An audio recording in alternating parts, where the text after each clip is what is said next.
Você já imaginou o que está acontecendo com as almas neste exato instante? Será que nossos entes queridos nos veem? Será que sentem saudade? Ou estariam adormecidos, alheios a tudo, esperando por um despertar final? Poucos mistérios são tão angustiantes e tão universais.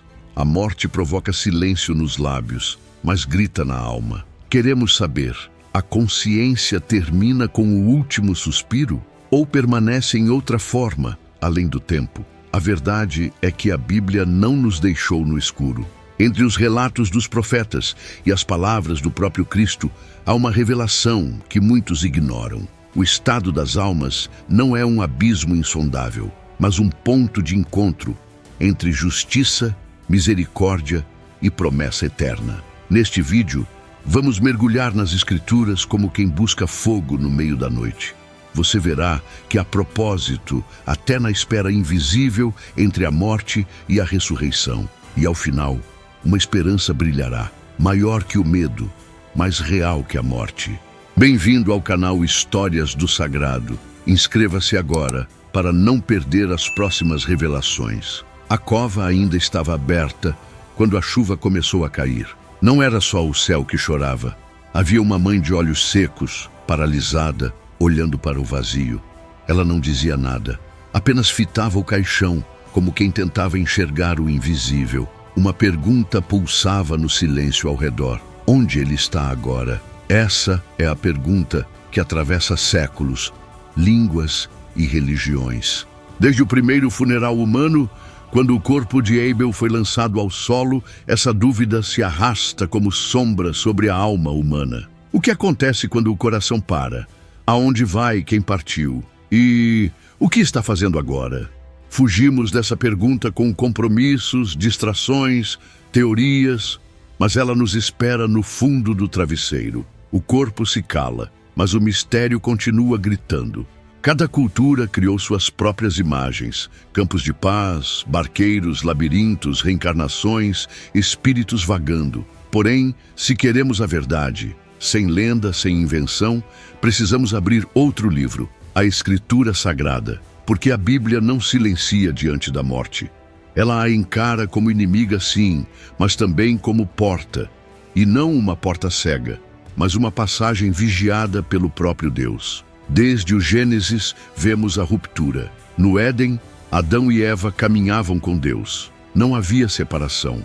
Mas ao escolherem a mentira da serpente, certamente não morrereis. A morte entrou, invisível, porém devastadora. A comunhão se quebrou e a humanidade passou a viver de costas para o céu. Comerás o pão com o suor do teu rosto, até que voltes à terra da qual foste tirado, porque és pó e ao pó tornarás. Gênesis capítulo 3, versículo 19. A partir dali, a morte se tornou o grande retorno. Mas retorno para onde? E enquanto a ressurreição prometida ainda não vem, o que acontece com a alma? A Bíblia oferece vislumbres. Jó fala de um lugar escuro, o Sheol. Os salmos mencionam os mortos como em silêncio.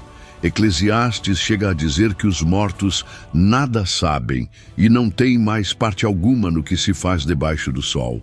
Mas isso significa que estão inconscientes ou apenas que perderam o vínculo com o mundo dos vivos? Mais adiante nas Escrituras, vemos algo diferente. Jesus narra sobre um homem rico e um pobre chamado Lázaro. Ambos morrem e ambos estão conscientes, um em tormento, outro em consolo, e entre eles, um abismo. O mistério cresce. Será que a alma dorme ou desperta, sofre ou espera, vê ou se apaga? As respostas bíblicas são mais nuançadas do que imaginamos e mais belas do que tememos. O importante é isto: Deus sabe onde cada alma está. Nada escapa de seus olhos, nem mesmo no silêncio da morte. E talvez, só talvez, o que chamamos de fim seja o início de um profundo trabalho invisível, onde cada alma é conduzida conforme sua história e seu destino. Comente abaixo. Você acredita que as almas estão conscientes agora? Sua visão pode ajudar outros buscadores a refletirem com mais profundidade. E prepare-se. No próximo momento vamos abrir as portas do Sheol, o mundo dos mortos segundo as Escrituras e descobrir o que a Bíblia realmente diz sobre esse lugar misterioso. Imagine uma caverna silenciosa, onde o tempo parece suspenso. Um lugar onde a luz da vida não penetra, mas algo ou alguém ainda guarda a memória de quem ali repousa. Os antigos chamavam esse lugar de Sheol. Nas Escrituras, essa palavra aparece como o destino comum de todos os que morrem. Justos ou ímpios, reis ou servos, todos desciam ao mesmo lugar. O Sheol não era céu nem inferno, era ausência. Uma pausa entre o último suspiro e o desfecho final. Não é difícil imaginar por quê. Aos olhos dos vivos, os mortos parecem adormecidos, como se tivessem se afastado do mundo sem levar lembrança. E de fato, diz a Escritura, os mortos não louvarão o Senhor, nem os que descem ao silêncio. Salmos capítulo 115, versículo 17. Mas silêncio não significa inexistência. Na linguagem bíblica, o Sheol é um lugar real, misterioso, sombrio, mas guardado por Deus. Jó, em sua aflição, não pediu para desaparecer, mas sim para ser escondido ali, até que a cólera divina passasse. Isso nos revela algo precioso. Mesmo na morte, a alma ainda pertence a Deus. Mais tarde, com o avanço da revelação, esse lugar é chamado de Hades, e é com esse nome que aparece nas palavras de Jesus. Ele descreve em detalhes uma realidade invisível, um homem rico em tormento e um pobre chamado Lázaro em consolo, ambos mortos, ambos conscientes, separados por um abismo. Não se trata de alegoria moral, trata-se de revelação. O Hades não é o fim da alma, mas seu campo de espera. E há distinção, memória, sensações. É um espaço espiritual onde já começa a manifestação da justiça divina. No centro desse mistério está a promessa, porque Cristo, ao morrer, não foi vencido pelo Hades. Ele entrou ali como luz que atravessa o abismo e disse: as portas do Hades não prevalecerão contra ela. Mateus capítulo 16, versículo 18. Essa frase não é simbólica, é uma declaração de autoridade.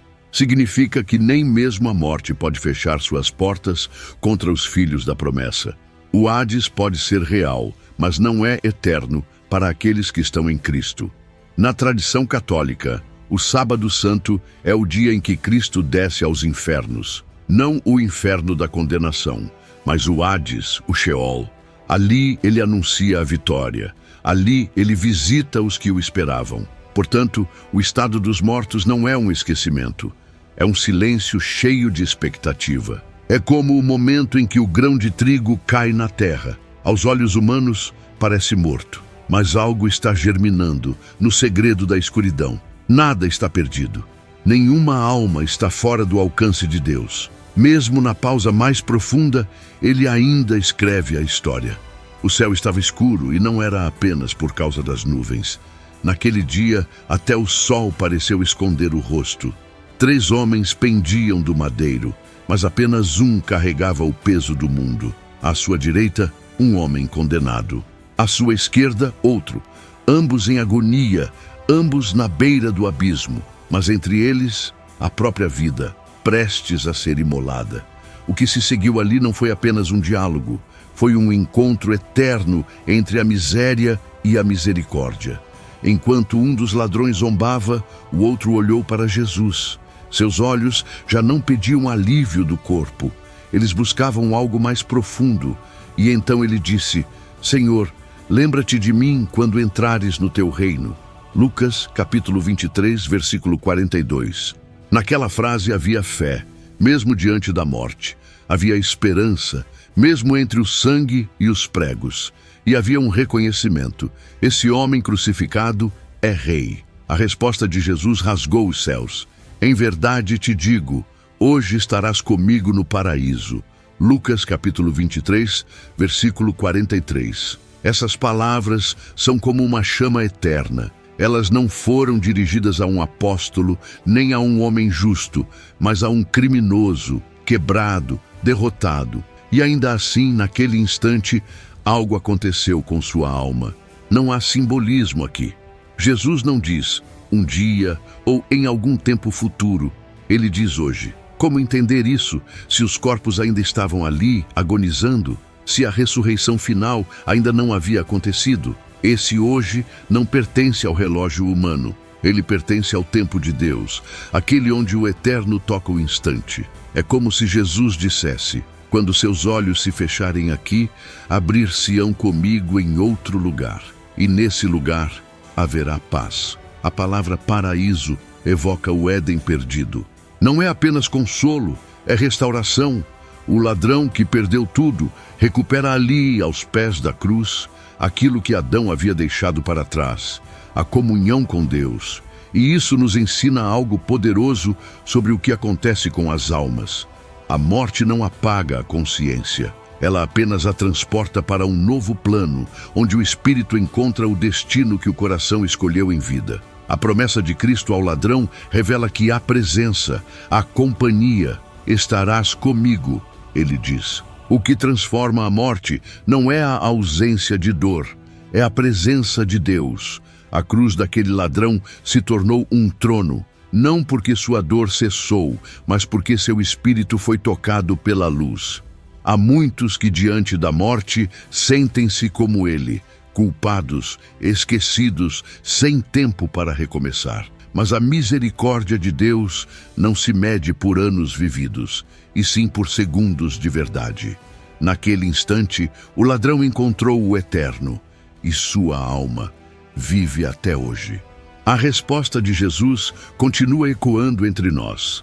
Ela não foi apenas para aquele homem. Ela é para todos que, no limite da vida, ainda ousam dizer: lembra-te de mim. Às vezes, ao entrar em uma igreja vazia, sentimos como se não estivéssemos sozinhos. Há algo no ar, uma presença invisível, uma quietude que parece viva. Seria apenas o silêncio? Ou será que os que partiram ainda nos percebem de alguma forma? Muitos se perguntam: as almas dos mortos têm consciência? Elas nos veem? Lembram-se de quem foram? Sofrem, aguardam, oram? Ou estão dormindo, alheias ao tempo e à memória? Essas perguntas não são novas.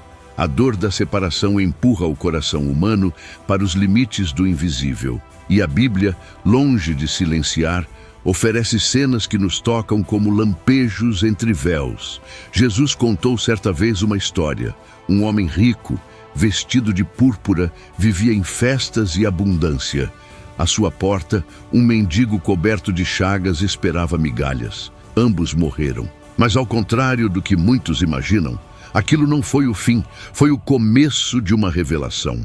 O rico, agora em tormento, levanta os olhos e vê Lázaro ao longe, no seio de Abraão. Ele fala: lembra, sente sede, suplica, reconhece Lázaro, pede por seus irmãos.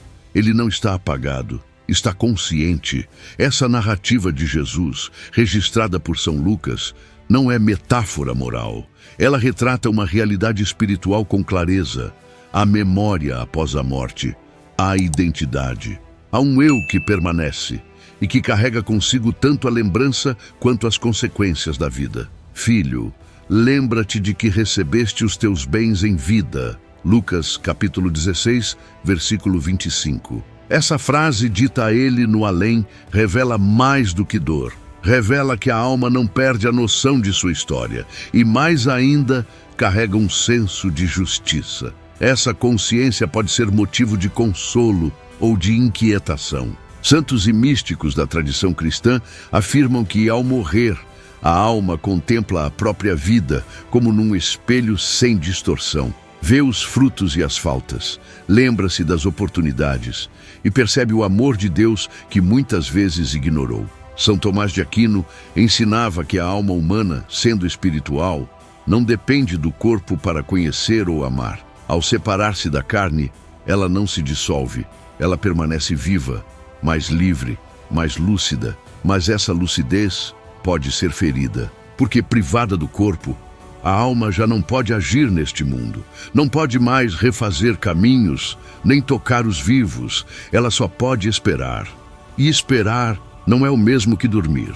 No livro do Apocalipse, há uma cena que abala. Sob o altar de Deus, Almas clamam em voz alta: até quando, Senhor, não julgarás e vingarás o nosso sangue? Apocalipse capítulo 6, versículo 10. Elas falam, sentem, esperam e oram. A Bíblia, portanto, revela uma consciência após a morte, uma vigília misteriosa, onde as almas não se dissolvem, mas continuam em relação com Deus, com sua história, e talvez conosco. Não sabemos até que ponto podem nos ver, mas sabemos que não estão perdidas.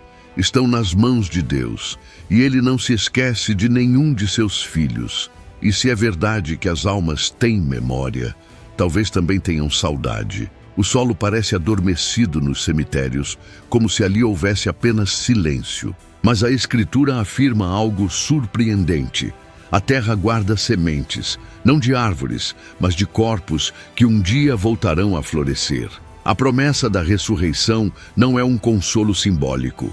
É o coração pulsante da fé cristã. Não apenas sobreviver como alma, mas levantar como corpo, renovado, glorificado, transfigurado.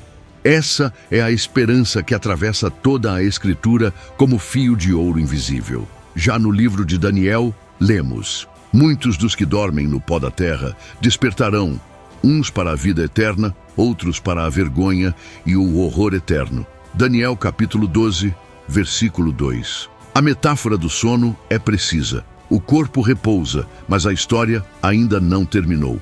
O pó aguarda o sopro definitivo. São Paulo retoma essa verdade com clareza. Os mortos ressuscitarão incorruptíveis e nós seremos transformados. 1 Coríntios capítulo 15, versículo 52. Mas como será esse corpo? E como será esse momento? A tradição da Igreja ensina que nossos corpos serão ressuscitados à semelhança do corpo glorioso de Cristo, não sujeitos à dor, ao tempo ou à corrupção. Não uma mera restauração, mas uma transfiguração. A semente se dissolve, mas nasce uma outra forma, feita da mesma essência, porém tocada pela eternidade. A ressurreição final é o grande reencontro entre alma e corpo, separados pela morte, unidos novamente pela palavra criadora de Deus. Será no último dia, segundo a promessa do próprio Jesus: e eu o ressuscitarei no último dia. João capítulo 6, versículo 40. Não é algo que acontece logo após a morte. É um evento cósmico, escatológico, esperado por todas as gerações. Um despertar coletivo, diante do qual até os mares devolverão seus mortos e a terra abrirá os sepulcros guardados desde o início. Essa promessa nos liberta do medo da morte, porque ela não é o fim do corpo, mas sua passagem. E aqui, uma verdade muitas vezes esquecida. O cristianismo não é uma fé que nos leva apenas ao céu. Ele nos leva à plenitude da criação restaurada. Não seremos espíritos flutuando numa eternidade abstrata. Seremos corpo e alma, vivendo em comunhão perfeita com Deus, numa terra renovada, onde não haverá mais morte, nem pranto, nem dor. Essa fé na ressurreição nos chama a viver desde já como quem pertence à luz. Cada gesto, cada escolha, cada palavra serão lembrados naquele dia em que o corpo será chamado de volta à vida. E mesmo que hoje o túmulo pareça o fim, ele é, para Deus, apenas o começo. A ressurreição é como o sol prestes a nascer por trás da colina. A noite ainda cobre os campos, mas há um brilho no horizonte, e esse brilho é certeza. Imagine livros sendo abertos, mas não livros de papel, livros de vidas. Cada página escrita com decisões, silêncios, palavras ditas e omitidas. O céu, em silêncio, contempla. E ali, diante do trono, cada alma vê sua história inteira refletida sem distorções. O juízo final não é uma cena de pavor para os que amam a verdade. É a revelação plena da justiça de Deus, onde tudo o que estava oculto será trazido à luz. É o momento em que a criação inteira, anjos, homens, santos e condenados, verá com clareza absoluta o que Deus sempre viu. Vi um grande trono branco e aquele que nele estava sentado. Os mortos foram julgados segundo as suas obras, conforme o que estava escrito nos livros. Apocalipse capítulo 20, versículo 12. Cada um será julgado, não apenas por ações visíveis, mas pelas intenções profundas do coração. Deus não mede aparências, Ele pesa almas, e a balança divina não erra. Nesse dia, a máscara da humanidade cairá. As palavras fingidas, os gestos ocultos, os pecados esquecidos, tudo será revelado. Mas também será revelada a caridade secreta, a oração silenciosa, o sofrimento oferecido em amor. O que o mundo ignorou, Deus lembrará. Jesus nos falou desse dia em parábolas, como na do pastor que separa as ovelhas dos cabritos, ou na do rei que chama os servos a prestar contas. Mas talvez a mais direta seja esta: de toda palavra ociosa que os homens disserem, dela darão conta no dia do juízo. Mateus capítulo 12, versículo 36. Não haverá disfarce, nem esquecimento. O juízo não é uma balança exterior. Ele acontece no interior da alma, diante do olhar de Cristo. E esse olhar não acusa, revela. Contudo, para quem viveu na luz, o juízo não será um tribunal de condenação, mas um abraço de verdade. A dor maior não virá do castigo, mas da clareza. A alma verá o quanto foi amada e o quanto resistiu a esse amor. Esse dia será também o momento da separação definitiva. Céu e inferno deixarão de ser ideias ou esperanças distantes. Serão realidade. O juízo será a porta onde cada alma ouvirá: entra, bendito de meu Pai, ou afasta-te, eu não te conheço. Mas há uma esperança maior que o medo: a misericórdia. Porque o mesmo Cristo que julga é o que morreu por nós. O mesmo que pesa as obras é o que lavou nossos pecados com sangue. Ele não deseja a condenação, ele deseja a conversão. O juízo final é o fim de todos os fingimentos e o começo de uma nova ordem, onde tudo será como devia ter sido desde o início. Até lá, cada dia é um ensaio, cada escolha é um ensaio. E cada vez que amamos, perdoamos, servimos, já estamos respondendo diante do trono. Por muito tempo, imaginou-se que o destino final das almas seria ir para o céu, um lugar etéreo, distante, acima das nuvens. Mas e se essa imagem estiver incompleta? E se a verdadeira promessa não for fugir da terra, mas renascer com ela? A tradição cristã, desde os primeiros séculos, fala não apenas da salvação da alma, mas da restauração de toda a criação. E é nessa esperança que teólogos como N.T. Wright nos convidam a aprofundar o olhar. A ressurreição não é um bilhete para escapar da terra, é o início da nova terra. Não se trata de novidade teológica, mas de um retorno à origem. No Gênesis, Deus criou o mundo e viu que era bom. No Apocalipse, João vê um novo céu e uma nova terra. Entre esses dois jardins, o que foi e o que será, está o fio de ouro da promessa divina. E vi um novo céu e uma nova terra, pois o primeiro céu e a primeira terra passaram. Apocalipse capítulo 21, versículo 1. Wright afirma que o foco da fé cristã não deve ser apenas salvar almas, mas preparar os santos para a nova criação. O que está por vir não é um céu desencarnado, mas um mundo redimido, transfigurado, reconciliado com Deus. E tudo começa com a ressurreição de Cristo. Ele é a primícia, o primeiro fruto da colheita futura. Seu corpo glorioso não é um símbolo, é uma promessa. Ele comeu peixe com os discípulos, tocou suas chagas, caminhou entre eles, não como antes, mas também não como espírito abstrato. Ele é o modelo do que seremos. Se alguém está em Cristo, é uma nova criatura. As coisas velhas já passaram.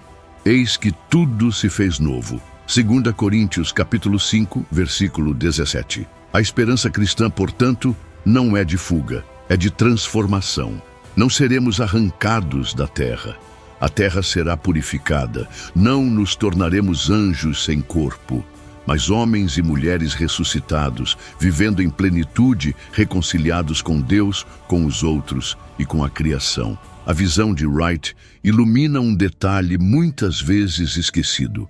A eternidade começa agora. Cada ato de bondade, cada gesto de amor, cada renúncia silenciosa não se perderá. Deus não esquece, Ele recolhe tudo como sementes. E na nova criação, tudo será recomposto com beleza maior. Não vivemos à espera do fim, vivemos à espera da plenitude. O mundo geme como quem está em trabalho de parto, e nós também. Sentimos que algo maior está por vir. E está. O céu não é um lugar para onde fugimos, é um estado que desce até nós. É Deus vindo habitar conosco. A morada de Deus com os homens, como disse João. E nessa morada não haverá mais morte, nem luto, nem dor. Essa visão não diminui o sofrimento presente, mas o coloca em perspectiva eterna. Cada lágrima será enxugada, cada perda será transformada. E o que hoje é dor será memória curada. A eternidade não é o fim, é o recomeço, com corpo, alma e mundo restaurados no amor de Deus. A pergunta ainda paira: o que as almas estão fazendo agora? Talvez algumas repousem no abraço de Deus em paz silenciosa, outras talvez em purificação, preparando-se para ver o rosto que tanto desejaram em vida. Há também aquelas que rejeitaram a luz e agora caminham por desertos mais profundos. Mas todas estão diante da verdade. A alma não se dissolve, ela recorda, ela sente, ela aguarda. A Escritura não nos entrega um mapa completo, mas nos oferece luz suficiente para o caminho. Sabemos que a morte não nos arranca das mãos do Criador. Sabemos que a consciência persiste. Sabemos que o tempo da espera não é o tempo do abandono. Há almas que já contemplam, há almas que choram, há almas que oram, e há um céu que escuta. Não estamos falando de doutrinas frias. Estamos falando de destinos reais, de mães que já se foram, de filhos que partiram cedo demais, de santos esquecidos e pecadores anônimos. Todos, num só movimento invisível, aguardam o dia em que o Cordeiro abrirá os livros e chamará, um por um, pelo nome. A vida eterna começa agora, não quando morremos, mas quando escolhemos a luz. É verdade que a morte assusta. Ela interrompe o cotidiano, rasga os vínculos e nos confronta com o invisível. Mas para quem ama a Deus, a morte não é o fim, é o limiar. E esse limiar está repleto de sentido. Na escuridão do Sheol, a memória. Na promessa ao ladrão, a presença. Na consciência das almas, a espera. Na ressurreição futura, a reencontro. No juízo, a justiça. E na nova criação, a plenitude. Tudo converge, tudo se cumpre. A fé católica não nos chama a fugir da morte, mas a atravessá-la com Cristo. Ele mesmo desceu às profundezas. Ele viu os mortos. Ele falou com eles. Ele os tocou com a palavra viva. E ele ressuscitou, não como mito, mas como homem, de carne, de voz, de eternidade. Cristo não veio apenas nos salvar. Ele veio restaurar tudo: o corpo, a alma, a terra, os céus. Veio reconstruir o Éden com base no madeiro da cruz. E se ele veio, tudo tem sentido, inclusive a morte. Talvez a alma, ao deixar o corpo, veja o mundo como nunca antes, com clareza absoluta, sem ruídos, sem máscaras. Talvez sinta saudade, arrependimento, esperança. Talvez deseje interceder. Talvez se surpreenda com a misericórdia. Mas o que é certo é que Deus haverá. E onde Deus vê, há caminho. Por isso, ao olharmos para os que se foram, não olhemos com desespero. Lembremo-nos, eles não desapareceram. Eles seguem vivendo à sua maneira no mistério de Deus. E quando a última trombeta soar, quando o tempo for consumado, os que dormem se levantarão. O pó se vestirá de glória, os olhos se abrirão, as lágrimas serão enxugadas, e a terra será nova. Até lá, seguimos esperando, amando, servindo, porque cada gesto nosso ressoa na eternidade. E você que ouve estas palavras agora, saiba, você não está sozinho. Alguém te espera, alguém te vê, alguém te ama mais do que você pode imaginar. A eternidade já começou e ela carrega o seu nome. Inscreva-se no canal Histórias do Sagrado, ative o sininho para receber novas revelações e nos comentários escreva: Senhor, lembra-te de mim. Assim como aquele homem na cruz, confesse sua esperança e deixe que outros encontrem consolo nas suas palavras. Compartilhe este vídeo com alguém que sente saudade de quem partiu ou que precisa lembrar que a eternidade não se esqueceu de nós.